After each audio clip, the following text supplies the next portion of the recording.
Bonjour à tous. Avant de commencer, je tiens à préciser que cette vidéo a pour objectif de vous divertir et de vous raconter une histoire extraordinaire. Les histoires que je raconte est le fruit de mes recherches personnelles. Elle n'engage que moi et peut contenir des erreurs, des inaptitudes ou des oublis. Si vous avez des informations complémentaires ou des corrections, n'hésitez pas à les partager dans les commentaires pour enrichir le sujet. Merci, bonne vidéo. Générique.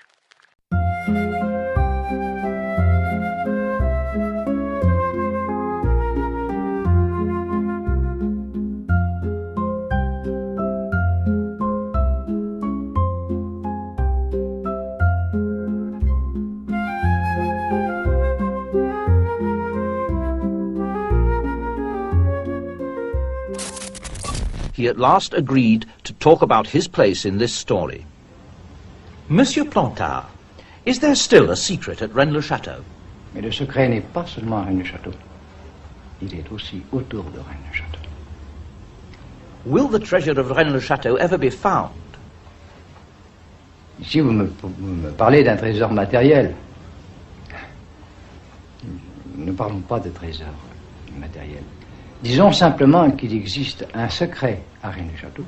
Il est possible qu'il existe autre chose autour de Rennes-le-Château. And how does Poussin fit into this story? Effectivement, dans le tableau de Poussin, il y a certaines révélations. Poussin est un initié. Il a donc construit son tableau en initié. Mais dans l'histoire, il n'y a pas que lui. Il y a d'autres personnages.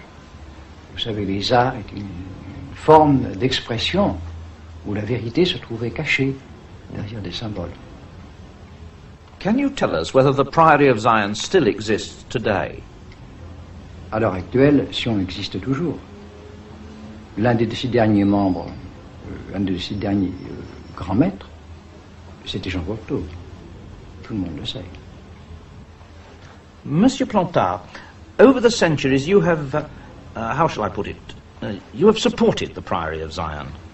Nous avons soutenu Sion. Et Sion nous a soutenus. We. Who are we? Nous, je parle de la lignée mérovingienne, car notre lignée est issue de Dagobert II. Les Mérovingiens, ce sont eux qui ont fait la France. Sans eux, il n'y aurait pas de France. Les Capétiens, les Carolingiens, ils ont suivi la ligne des Mérovingiens. Le Mérovingien représente la France.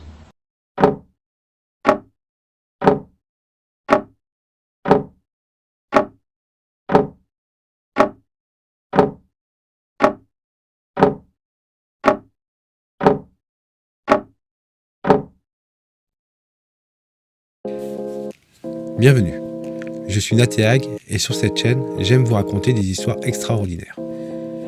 L'extrait vidéo que vous venez de voir est une interview de Pierre Plantard par le journaliste britannique Henry Lincoln. Maintenant, continuons l'incroyable histoire de la Bessonnière et de son trésor avec le chapitre 2, la création d'une légende.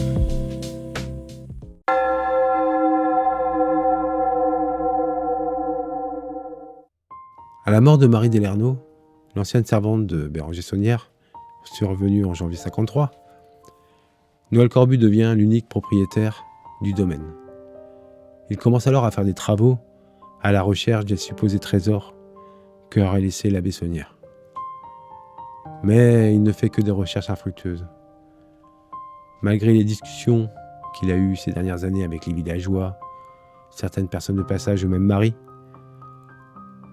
Corbu restera bredouille toute sa vie. Ne lui restant alors comme richesse que le domaine de l'abbé, et étant un homme d'affaires avant tout, il décide de transformer rapidement le domaine en hôtel-restaurant, qu'il baptisera l'hôtel de la Tour, en référence à la tour Magdala. Mais le secteur de Rennes-le-Château est situé loin des grandes voies de circulation. Alors il lui faut trouver une idée pour faire venir de la clientèle. Alors à ce moment-là, Noël Corbu a une idée. Faire connaître l'incroyable histoire du curé et de son trésor. En se basant sur les légendes déjà bien ancrées dans le village, il va raconter de belles histoires sur le curé. n'hésitant pas à enjoliver tout.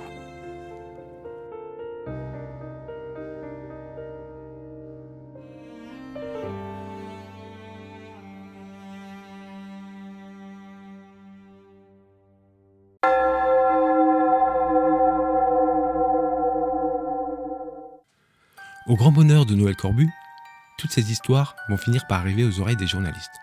Et un journaliste en particulier, de la Dépêche du Midi, Albert Salomon.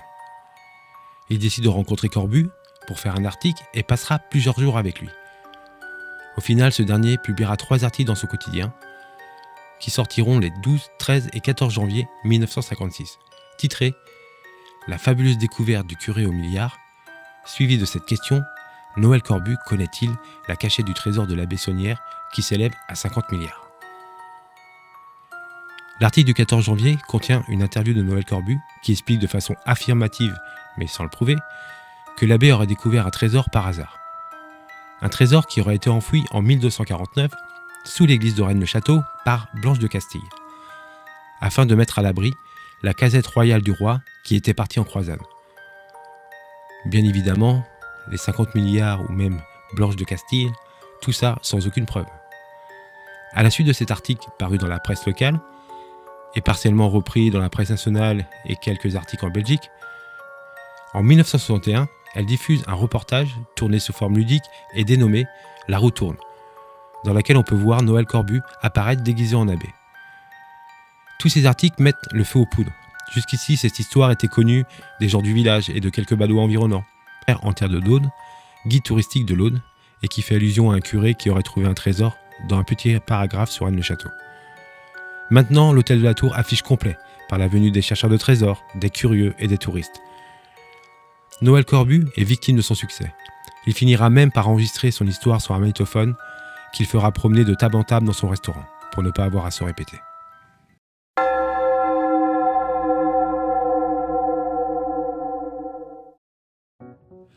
Toute cette publicité médiatique voulue par Noël Corbu finit par attirer 2 personnages qui s'intéressent à l'affaire et tournent dans la région.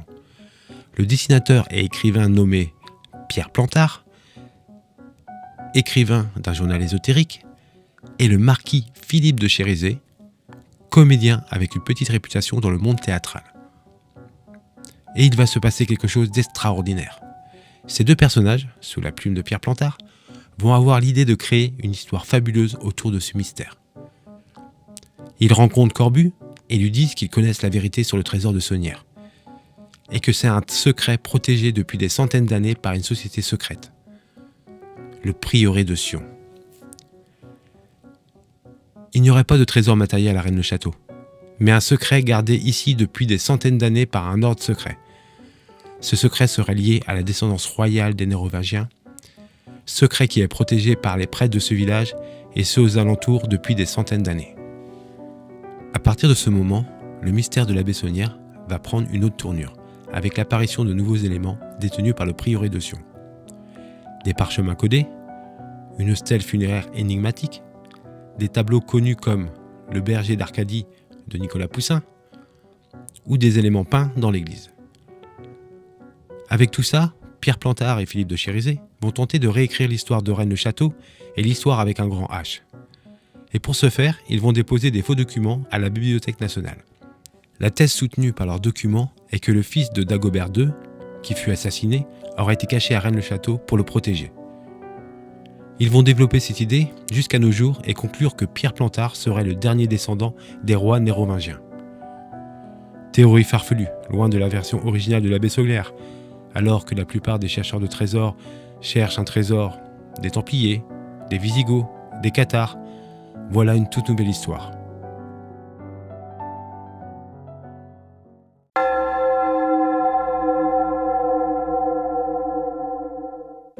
Pierre Plantard et Philippe de Chérisey ont maintenant besoin de faire connaître leur histoire au plus grand nombre.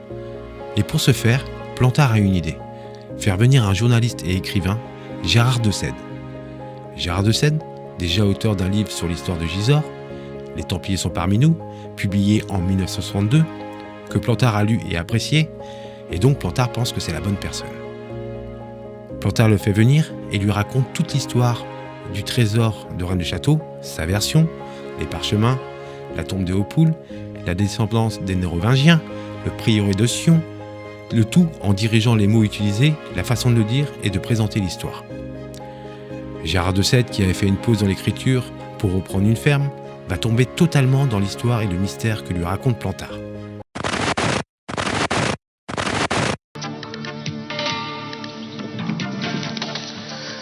Dans cette église, on est accueilli par le diable. Voilà qui n'est déjà pas banal. Et ce diable, nous le retrouvons encore caché, comme dans les rébus chercher le corbeau, dans la tête du mouton qui est sur le confessionnal.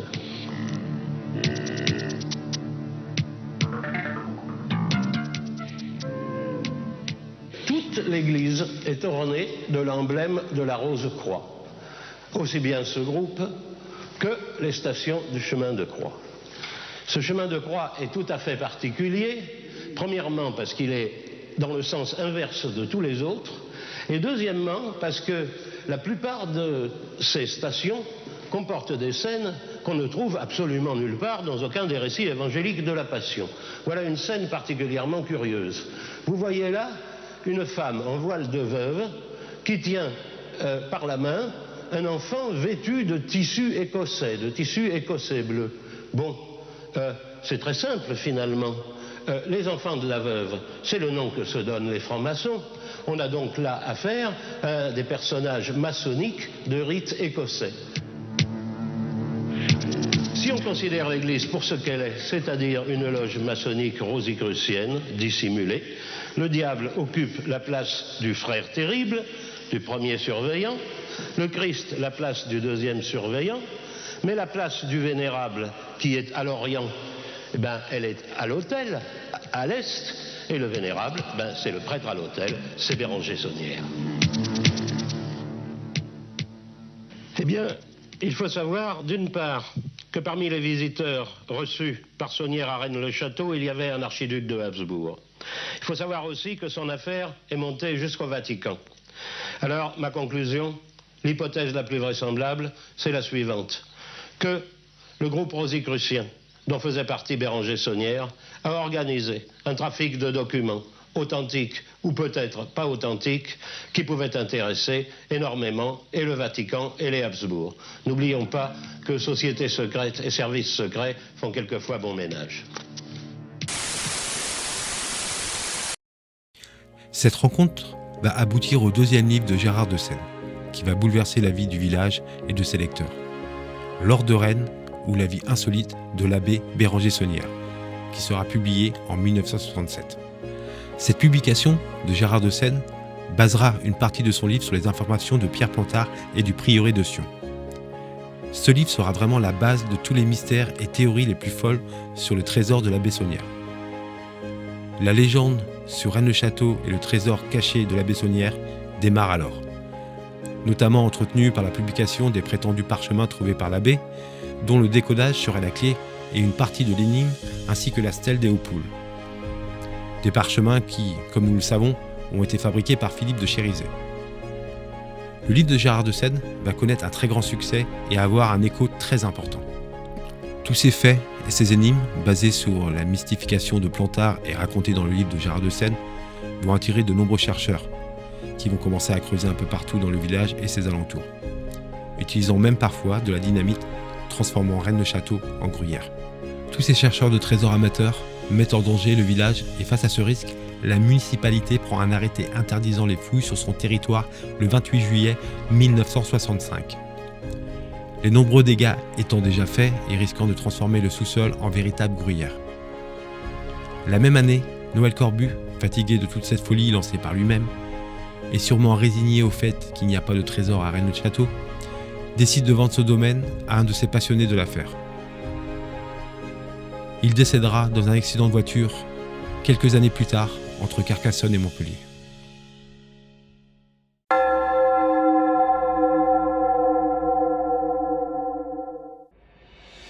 En 1969, Henry Lincoln, écrivain qui a déjà publié plusieurs ouvrages sur les mystères historiques, les mythologies ou les religions, lit le livre de Gérard de Sède.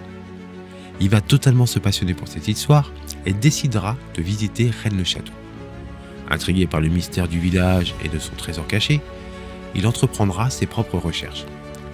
Il va rencontrer à plusieurs reprises Gérard de Seine, Pierre Plantard et Philippe de Chérizet. Et à partir de 1971, il réalisera des enquêtes pour la BBC qui vont exporter l'histoire de Rennes-le-Château de l'autre côté de la Manche.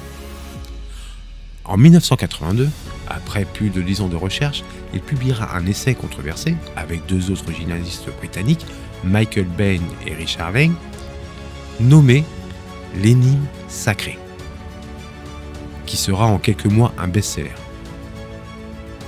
Dans son livre, il explique avoir décodé les parchemins et il développera la théorie que le trésor de Sonnières est un grand secret qu'il aura découvert et qui va faire trembler l'Église catholique. Ce secret serait que Jésus ne serait pas mort sur la croix et que Jésus et Marie étaient mariés et qu'ils auraient fui en France à Sainte-Marie de la Mer et que leur descendance sera à l'origine de la lignée des rois mérovingiens.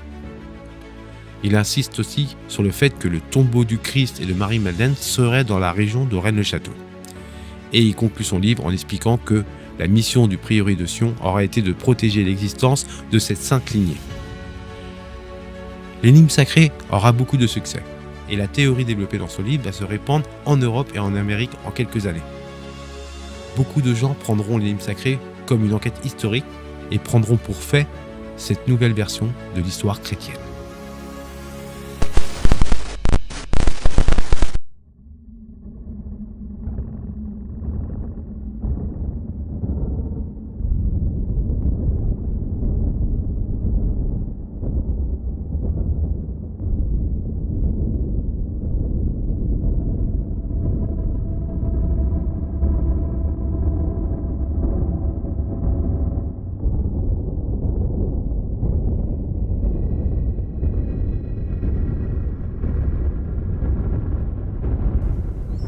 Beaucoup de personnes ont très mal compris ce que j'avais écrit dans ce bouquin. J'ai souvent entendu dire que moi, j'avais dit que Jésus n'était pas mort sur la croix. Que Jésus s'était marié avec Marie-Madeleine. Qu'il avait fait souche. Et apparemment, des faits que je raconte. Mais non, je n'avais jamais dit que c'était un fait. Ce n'était rien qu'une hypothèse. Et il n'avait aucune importance si c'était vrai ou pas. L'important, c'est que dans le passé, il y avait des personnes qui ont pris comme croyance. Et donc, ils ont agi avec cette idée partie de leur foi. Voilà, c'était l'incroyable histoire de Rennes-le-Château et de l'abbé Sonnières. Une histoire qui entraînera de nombreuses publications, dont certainement la plus connue est celle de Dan Brown, le Da Vinci Code, dont il reprend largement les théories de Henry Lincoln dans l'énigme sacrée. Il y a aussi beaucoup de sites internet et de vidéos YouTube. Donc si le sujet vous a plu, n'hésitez pas à faire vos propres recherches, car il y a beaucoup de choses dont je n'ai pas parlé dans cette histoire. Donc allez faire vos recherches vous-même et vous verrez à quel point cette histoire est intéressante. Moi, ce qui me passionne le plus dans cette histoire, c'est que malgré qu'on sait que Pierre Plantard a menti, a mystifié toute l'histoire, il y a encore des gens qui pensent que toutes ces théories sont basées sur des faits réels. Et moi, je trouve ça dingue, en tout cas. Petite anecdote rigolote pour finir, en tout cas moi je la trouve rigolote. En 1982, 15 jours avant les élections présidentielles dans lesquelles il sera élu président, François Mitterrand ira faire une visite à Rennes-le-Château. Merci d'avoir regardé cette vidéo. Si elle vous a plu, n'hésitez pas à mettre un petit pouce bleu, ça aide à la visibilité de la chaîne et de la vidéo. Et je vous remercie. Je vous dis à très bientôt pour une histoire extraordinaire.